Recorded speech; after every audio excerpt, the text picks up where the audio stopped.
Please be seated.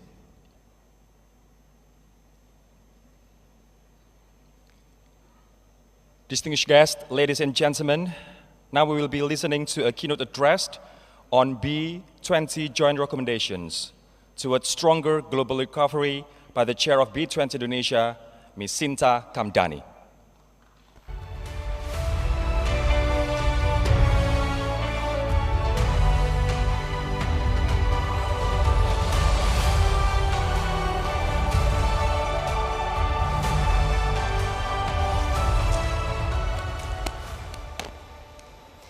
His Excellency Presiden Jokowi, the chair of also G20 Indonesia.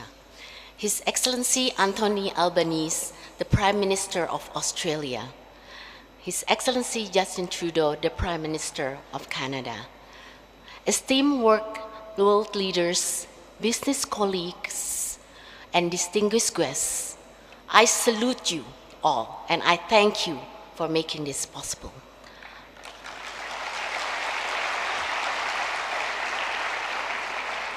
I would like to express our immense gratitude to everyone for making the B20 a success.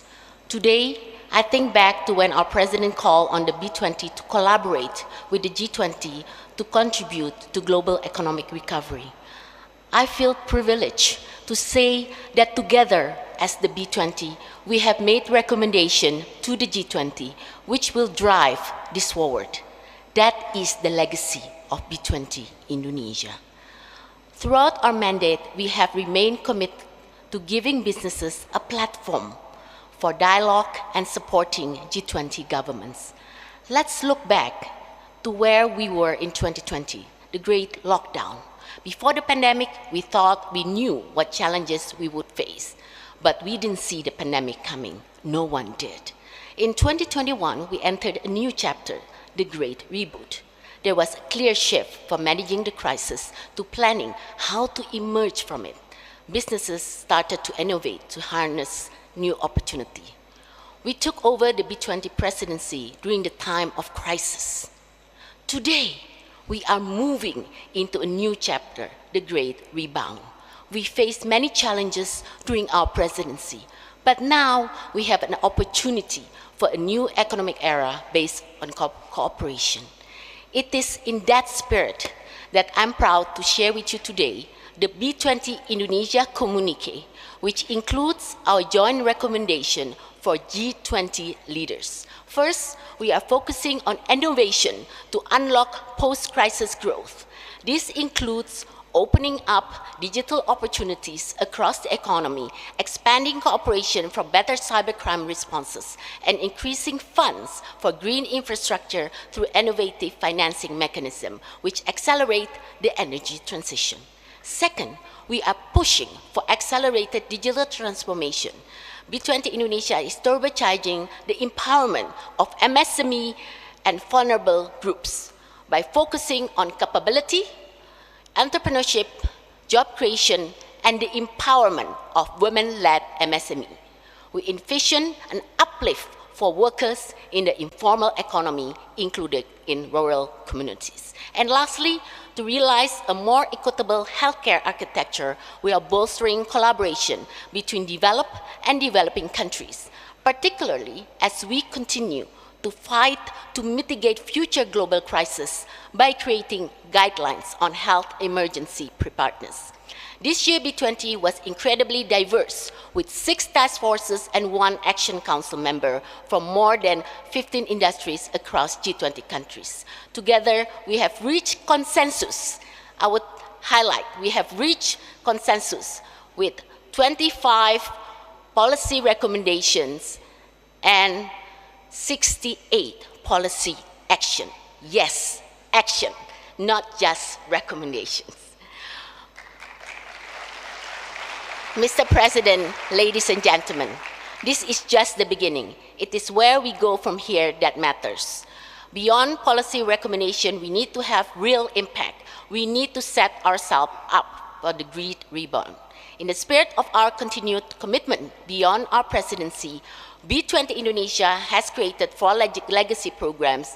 These are inspired by our most pressing priorities: green transition, inclusive growth, and equitable healthcare. Mr. President, you will meet with the G20 leaders tomorrow, and I hope you can advance these priorities to the G20 as a joint vision between government and businesses to achieve collaborative, sustainable, and inclusive growth. Once again, thank you, Mr. President, for your stewardship in this challenging time. You have led many examples and have shown the true spirit of collaboration, inspiring us to develop more innovative ideas and more partnership to jointly drive stronger global recovery. To my chairman, Mr. Arshad Rashid, and the whole Kadin committee, all the task forces, Action Council, knowledge partner, network partner, and sponsor, thank you for all your hard work. It has been an honor to chair the B20 this year. We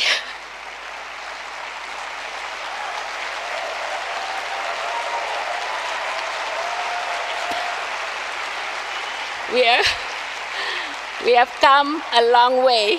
We have come a long way for a great rebound. And may we now work together and push the button to go forward and give and pass to India for a better together business and government for collaboration. Thank you very much.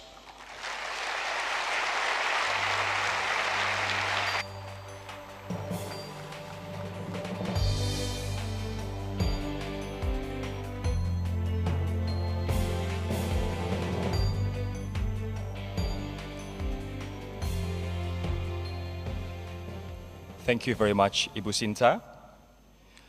Ladies and gentlemen, moving forward to our next remarks, it is my pleasure to call upon the Chairman of Indonesian Chamber of Commerce and Industry, or Kadin Indonesia, host of B20 Indonesia, to deliver his remarks, B20 Presidency 2022, Indonesia's leadership in advancing global priorities. To Mr. Arshad Rashid, the stage is yours.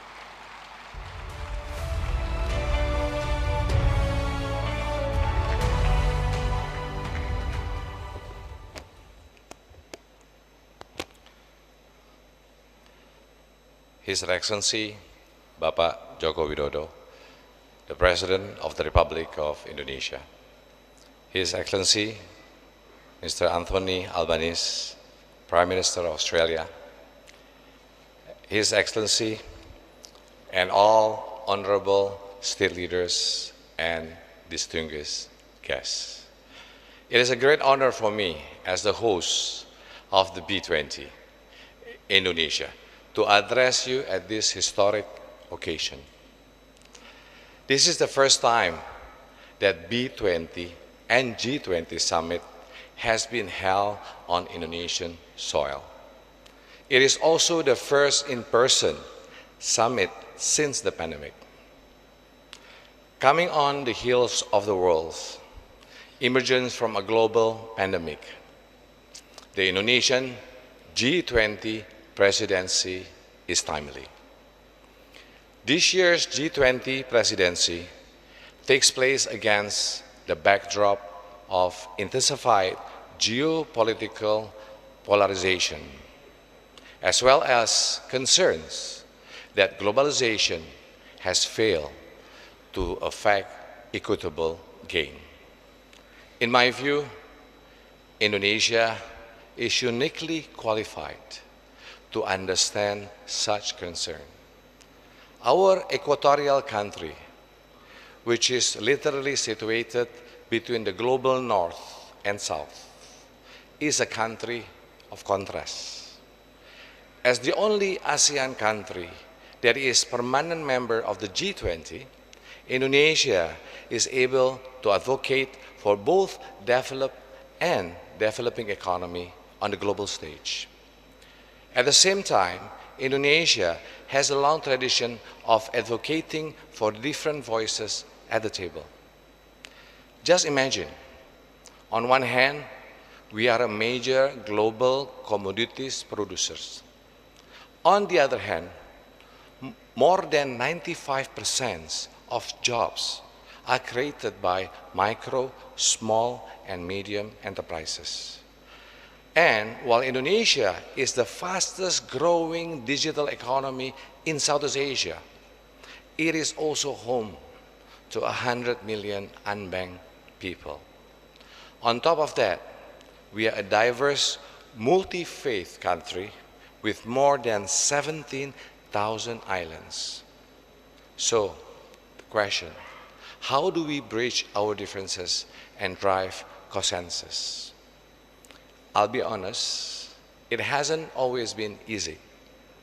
But two fundamental Indonesian values that have enabled us to bridge these differences and forge ahead are gotong royong, meaning the spirit of mutual inclusive collaboration to achieve a collective good, and Bhinneka Tunggal Ika, a commitment to achieve unity in diversity.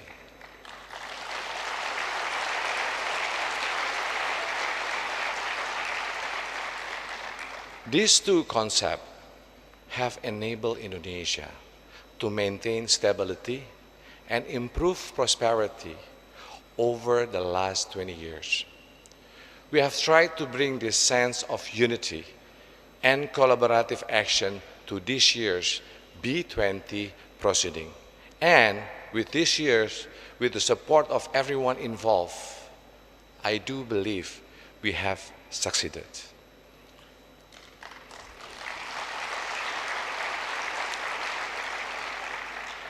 Following the directive of His Excellency, President Jokowi, we established three major priorities for this year's B20 summit in line with G20 priorities that reflects issues of concern to both emerging markets and developed countries.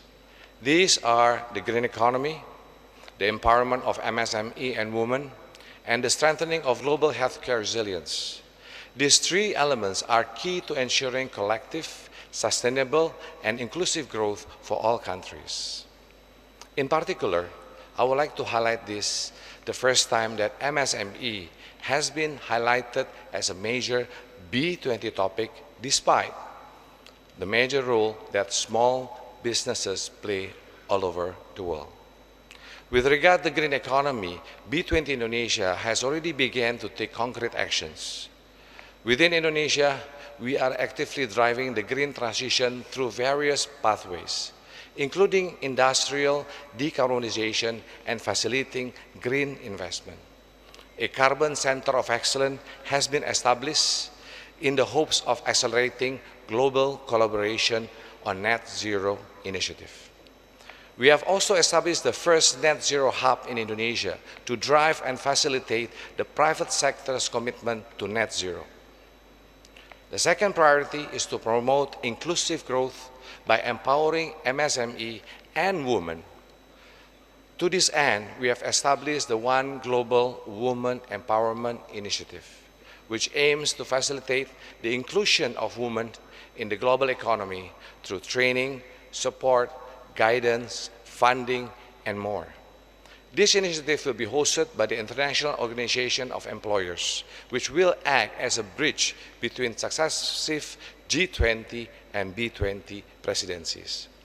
We have also set in motion a number of MSME initiatives, including a platform that facilitates Indonesian MSMEs to participate in the complex supply chains. Given that MSME account for 60% of Indonesia's GDP, this is expected to unlock substantial growth, and we hope that these programs can be replicated elsewhere. The third priority is to create an equitable global healthcare system. B20 Indonesia has mounted the Global One Shot campaign, a campaign that aims to bring together government, industry, and global health organizations for the purpose of creating a permanent worldwide vaccination programs. This will help decrease vaccine inequality between the global south and the global north, and help close gaps in health infrastructures across population and region worldwide. As part of increasing healthcare resilience in Indonesia, we also have helped facilitate local manufacturing capabilities for vaccine, strengthening Indonesian pandemic preparedness and response capabilities. Mr. President, ladies and gentlemen, before I end my remarks, I would like to reemphasize the inclusive development framework I have introduced yesterday. The 5 Ps: peace, prosperity, people, planet, and partnership.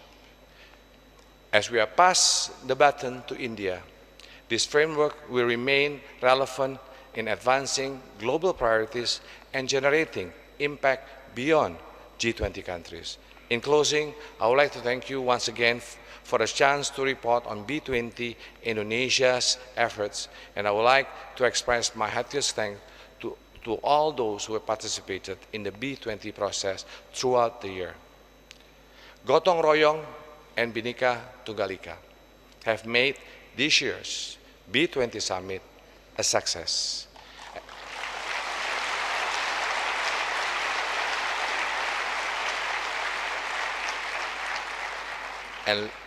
And looking ahead, we offer our utmost support to India for next year's summit. Also, we'd like to thank you. Together is a partnership between me and Sinta and everyone at Kadin and all the stakeholders of Indonesia and also the participants of the B20. We, the B20 Indonesia, stands with the G20 to advance innovative, inclusive, and collaborative growth. Let's recover together. Let's recover stronger. Thank you.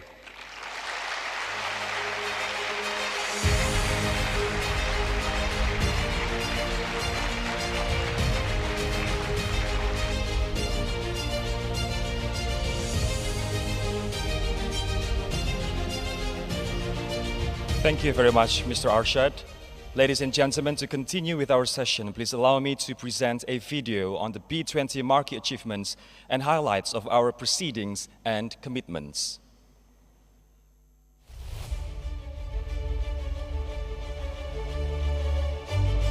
The G20 economies account for 75% of global trade and 80% of the world's GDP.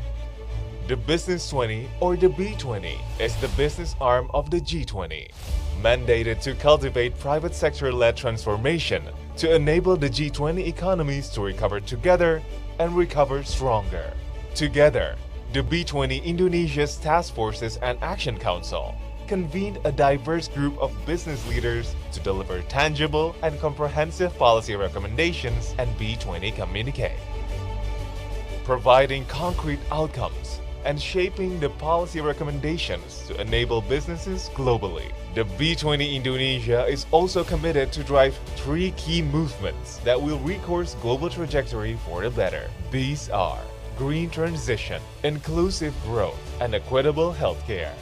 It is the decade for the G20 countries to drive green transition, as we account for almost half of the world's share of natural-based solutions. The B20 Indonesia advocates companies to accelerate green transition towards net zero emission target and equip stakeholders with the necessary knowledge to benefit from carbon market. To embody the spirit of Gotong Royong and capture the huge upside of inclusive growth, the B20 Indonesia pushes for next-generation mid-sized companies to be part of the global supply chain and builds necessary infrastructure to promote the impactful inclusion of women in the global economy. Finally, to prepare for future health crises, the B20 Indonesia urges the need for equitable healthcare to bolster health system resilience. This journey has shown how collaboration and spirit to innovate can drive change. Through commitments and programs that we have built together, let's continue to realize an innovative, inclusive, and collaborative growth for all.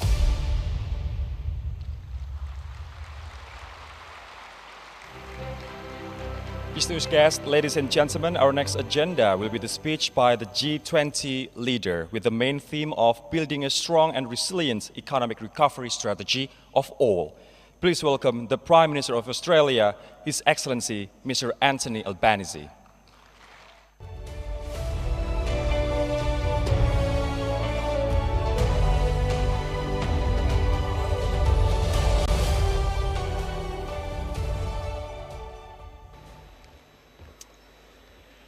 Good evening, everyone.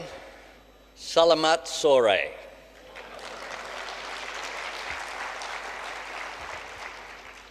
I'm absolutely delighted to be here with you in Bali, and I particularly want to acknowledge my friend, President Widodo. It is great to be back in Indonesia and to congratulate President Widodo and his team for hosting what will be a very successful G20 meeting following what has been a successful hosting of the B20 here today. I do want to thank the Indonesian Chamber of Commerce and Industry, Kadin, including its chairperson and host of the B20, Pak Assad, and chair of the B20, Ibu Shinta, for bringing us together, and I thank you for your addresses here this evening. President Widodo has once again shown us enormously kind hospitality.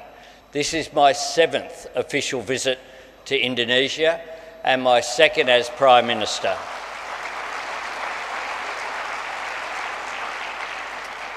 And the new government that I lead is determined to write a new chapter in Australia and Indonesia's long history of friendship and cooperation. I was reminded of that long history during my first visit here as Prime Minister, when I visited not just Jakarta, but also Makassar. Centuries ago, the sea route between Makassar and the top end of Australia was a flourishing trade corridor.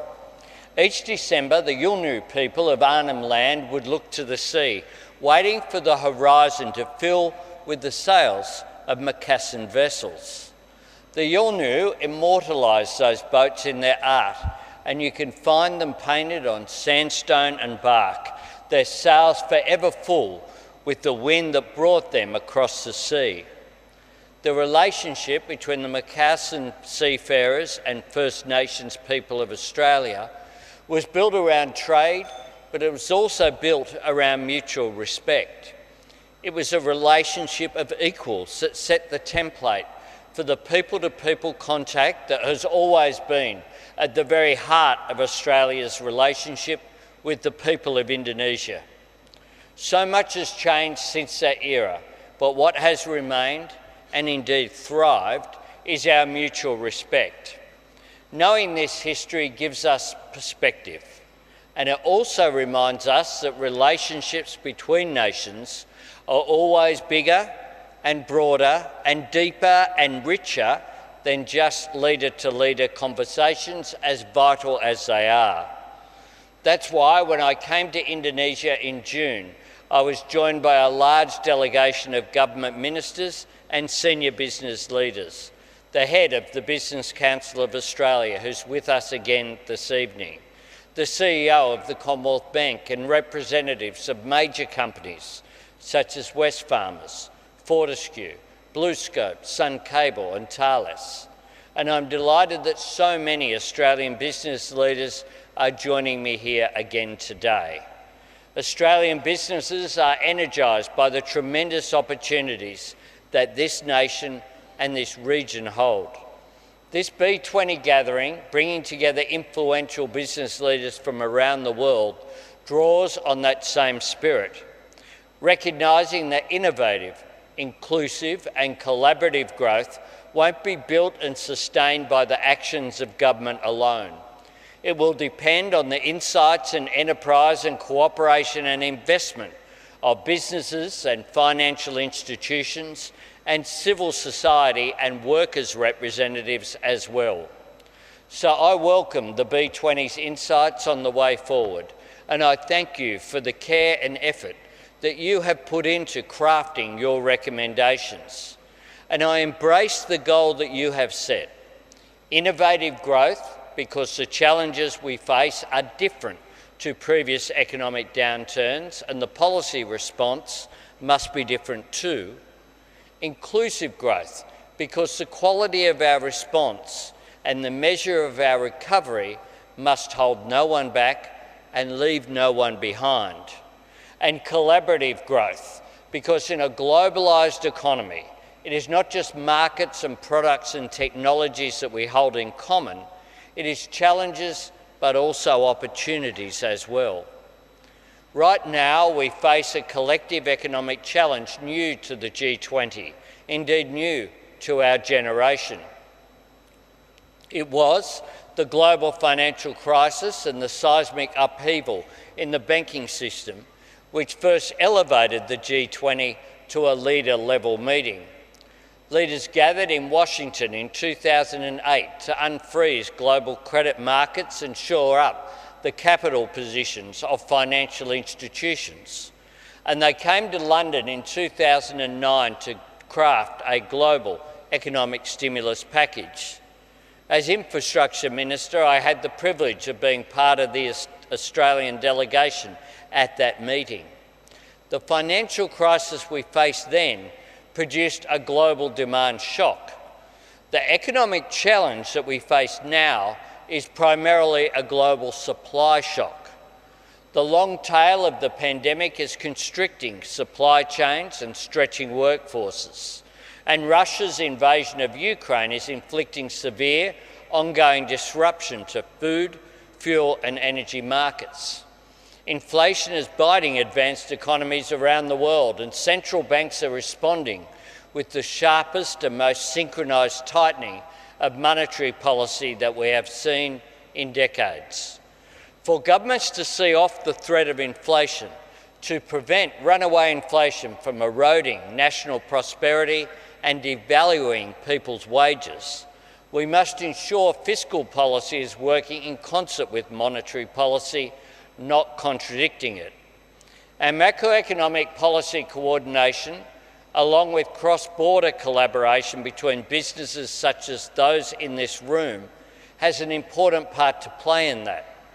I will always remember the sense of purpose and urgency with which world leaders in London worked to coordinate that $1 trillion global stimulus package, while at the same time laying down a shared commitment to free market principles, to the rule of law, to open trade and investment, to competitive markets and to effectively regulated financial systems.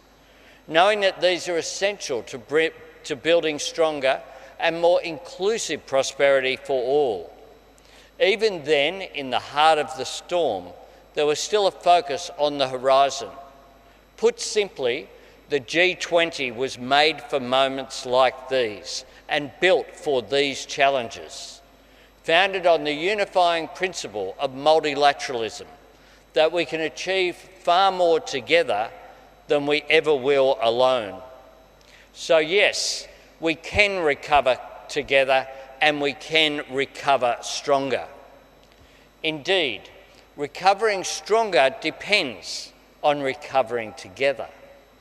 We do this by ensuring that our tax systems reward people for their hard work and repay the initiative and enterprise of our businesses and job creators, by building the resilience and diversity of supply chains so we are better prepared for global shocks, and by helping developing countries to manage rising debt sustainably, risk by implementing measures such as the G20 Common Framework for Debt Treatment, and achieving the innovative and inclusive and collaborative growth that the B20 have challenged us to seek also means investing in the skills and productivity of our workforce and increasing participation opportunities, as well as unlocking the potential of people who have historically been locked out of career opportunities because of gender, race, disadvantage or disability. And of course, collaboration means strengthening our trade links, not just in the exchange of raw materials or finished products, but in the sharing of research and technology and education and expertise. Governments can help by breaking down tariff walls and building trade bridges. We can upgrade infrastructure, our ports and freight terminals, our energy pipelines and transmission technology to speed the exchange of goods and resources. But business also has a great deal to teach us about effective and informed cross-border collaboration and the value of competition and best practice productivity. And whether it's technology, skills, research, jobs, investment, infrastructure or trade, the challenge and the opportunity that can draw all of these threads together is responding to climate change. For governments and business, investing and developing clean energy will enhance our individual energy security and it will strengthen our collective action on climate change.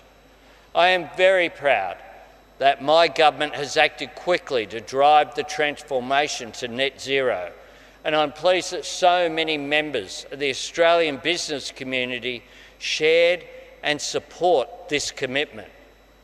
We know Australia can be a renewable energy superpower, and we're working to grow our clean energy export industry, but we want to do it in cooperation with Indonesia and other nations to help reduce their emissions, to grow their economies and improve their living standards. Because just as none of us are immune from the global challenge of climate change, all of us have a part to play in the solution. And I know that President Widodo is very passionate about this. And I want to commend Indonesia's leadership in developing the G20 Bali Energy Transitions Roadmap. It sends such a powerful message to global markets, giving investors the confidence to scale up their ambitions, knowing that G20 members are committed to accelerating the transition to clean energy. That's what uncertain times demand, not just the determination to weather the storm, but the ambition and the vision to sail beyond it. On that note, I'm delighted that our next G20 host, India, led by Prime Minister Modi, will be guided by its aspiration to ensure economic progress and the environment go hand in hand.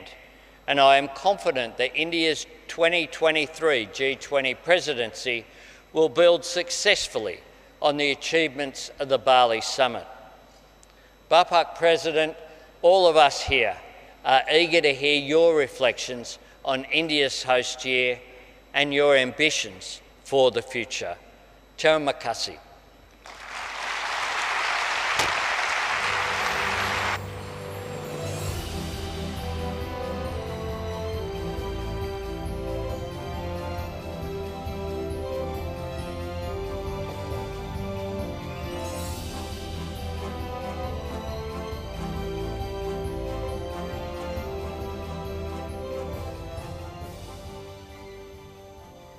Thank you, Your Excellency. Ladies and gentlemen, we will now proceed to our next ceremony, which is the B20 presidency handover to India. And to hand over the presidency, I would like to invite to come up on stage Ms. Sinta Kamdani, the chair of B20 Indonesia. And to receive this presidency handover, please come up on stage as well, Mr. Chandrajit Banerjee, representing the Confederation of Indian Industry as the next host of B20.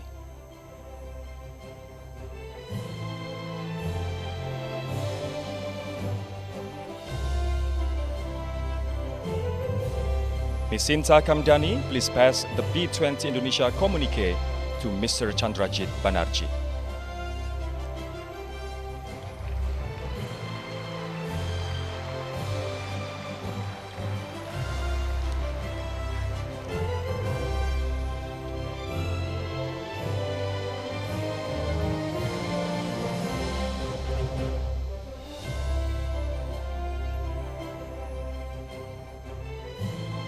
Thank you. Ladies and gentlemen, we will now proceed to our ceremony, which is the symbolic submission of the B20 Indonesia Presidency Report to the President, the B20 Communique.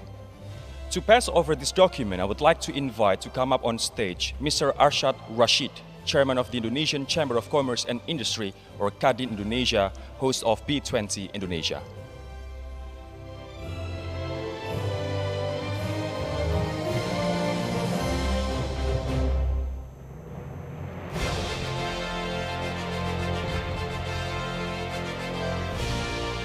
And to receive it, I would like to invite the President of the Republic of Indonesia, His Excellency Mr. Joko Widodo.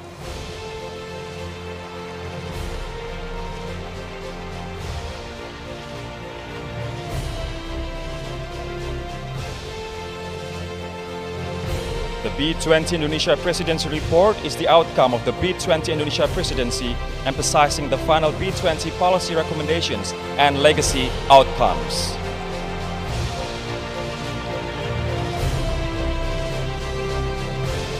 Thank you very much, Bapak Presiden. Please stay on stage, as we'd like to listen to your keynote speech. And thank you, Mr. Rashid, Ms. Shinta.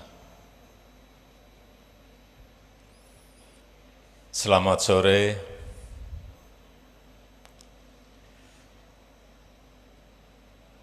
Yang saya hormati Perdana Menteri Australia yang mulia Anthony Albanese,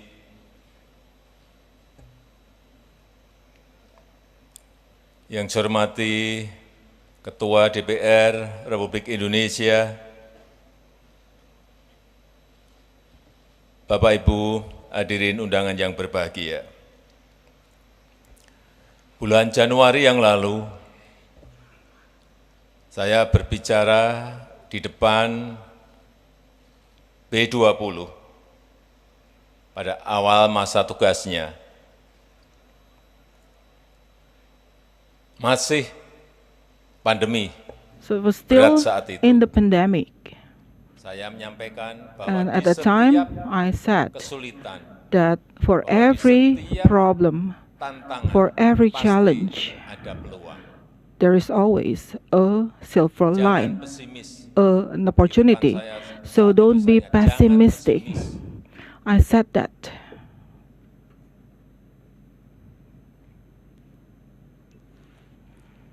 Kemudian 10 And then, bulan berselang, 10 months after that, pandemi masih ada, and the pandemic was still ongoing. ada perang, And we had a war, ada krisis pangan, we have food crisis, ada krisis energi, and there is also this energy crisis, financial crisis. tapi kita patut bersyukur But we should be grateful kuartal kedua that Indonesia in the masih second tumbuh quarter, 5,44%. we still grew at 5.4%. Dan di kuartal ketiga And in the third kita tumbuh quarter, melipat lagi di we became stronger at 5.72%. Inflasi And bisa inflation kita kelola di angka can be managed as well. di September And it remained in September karena at, kenaikan and this is due to also fuel price rise, jadi 5,9%. it became Tetapi di bulan Oktober, 5.9%. inflasi kita However, sudah in October, bisa our turun lagi inflation angka 5,7%. went down to 5.7%.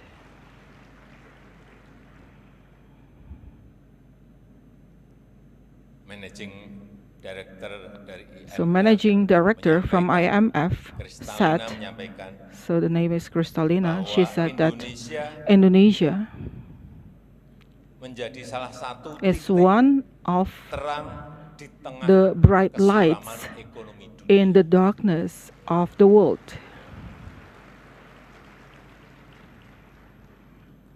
Oleh sebab itu perlu Therefore, strategi besar. we need to make a Yang major sudah sering saya strategy, sampaikan, itu secara and I konsisten. have been saying Terus this kita jalankan. consistently, Yang pertama, and we have to be hilirisasi. consistent to do this.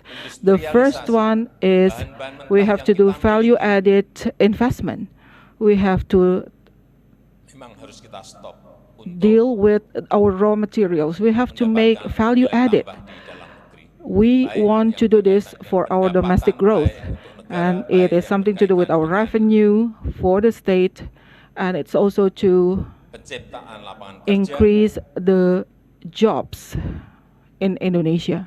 dan sudah kita mulai And we have already started that dalam rangka with membangun nickel, sebuah and we try to build a giant ecosystem for EV battery. baterai listrik.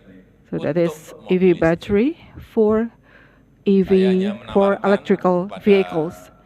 So I'm just offering Anthony Albanese, to Prime Minister Anthony Albanese. Australia ada lithium. In Australia, you have lithium. We have nickel Kalau here. digabung itu sudah If jadi we combine our power together, then it will become the battery for electrical vehicles. tapi saya minta But kepada Perdana Menteri I ask Albanese Prime Minister Albanese, yang bisa dibawa ke Indonesia so saja. please bring the lithium only to Indonesia, sir. Kita bersama-sama So together, melakukan hilirisasi di Indonesia. let's do this added value investment in Indonesia. Yang kedua, yang berkaitan And the dengan second ekonomi one, hijau. this is related to green Sudah sering economy. saya sampaikan bahwa I've said that potensi many times, that the potential energi baru terbarukan, for the new and renewable energy renewable energy di in Indonesia, sangat besar. it is Potensi abundant. 430,000 megawatt is our potential, coming from hydropower, from geothermal, from solar panel, and from wind power. Everything is there. So this is actually the opportunity for investors to collaborate with Indonesia and to bring investment here, bring your technology here, because we need money that is not little. So together we have to build the green economy in Indonesia. And we have already prepared in North Kalimantan 30,000 hectares of land for green industrial park, and I am very sure all investors will come and they will be excited to also develop green products from Indonesia. And we know that we have Kayan River there that can produce green energy up to 13,000 megawatt, and that is in the form of hydropower. And the last point, and this is related to digitalization. Well, please, the big countries, think about the small one. The big one have to take care of the small ones. The big ones, you have to think about the micro businesses. Big businesses have to make sure that no one will be left behind. So we've tried in the last 3 years to upgrade these small micro companies to enter digital platform. And up to now, 19 million of these MSEM, they have already entered the digital platforms. From the 64 million SMEs that we have here.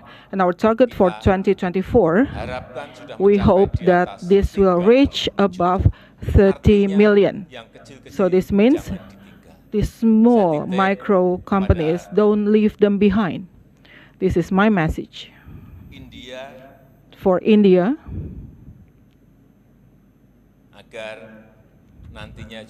so please continue to do this for the micro and small medium enterprises. Please continue this effort. And last but not least, congratulations to India presidency of G20 next year, and I am very convinced that this will be developed further. Good afternoon.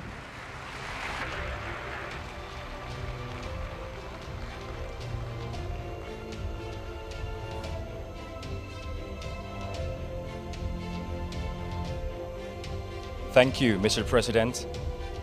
Distinguished guests, ladies and gentlemen, Bapak Ibu yang terhormat, today we had a thoughtful discussions and intriguing insights from all of our respectable speakers. On behalf of the committee, we would like to thank all of our guests and speakers for attending this event. And now we would like to invite the President of the Republic of Indonesia and the Prime Minister of Australia to leave the venue. Ladies and gentlemen, please rise.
Ladies and gentlemen, we would like to thank our sponsors as well, PT Astra International Tbk, PT Bayan Resources Tbk, PT Indica Energy Tbk, Sinarmas, Apple Group, Bakri Group, PT Bank Sentral Asia Tbk, PT Bank Negara Indonesia Persero Tbk, PT Elang Mahkota Teknologi Tbk, PT GoTo Gojek Tokopedia Tbk, PT HM Sampurna Tbk, Indonesia Financial Group, PT Indofood Sukses Makmur Tbk, Lipo Group, Permata Bank, PT Pertamina Persero, PT Sawit Sumbermas Sarana Tbk, PT Telekomunikasi Indonesia Persero Tbk, PT Virtue Dragon Nickel Industrial Park, Adaro Indonesia, Jarum Foundation, PT Grab Teknologi Indonesia.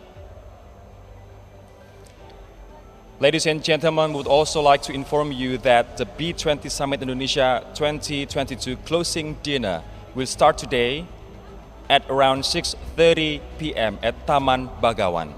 And you will be finding some talents from Indonesia.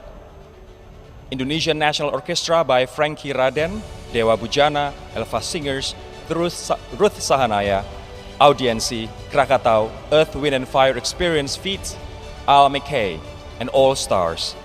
And please do bring your B20 Summit ID for entrance. And for those of you who will attend the closing dinner at Taman Bagawan, please proceed to the East Lobby. Please proceed to the East Lobby as we will provide shuttle services to Taman Bagawan. For those of you who will attend the closing dinner at Taman Bagawan, please proceed to the East Lobby as we will provide shuttle services to Taman Bagawan. My name is Rory Ashari and I thank you for attending the B20 Summit Indonesia 2022, Advancing Innovative, Inclusive and Collaborative Growth. Good day and we will see you next year. Thank you.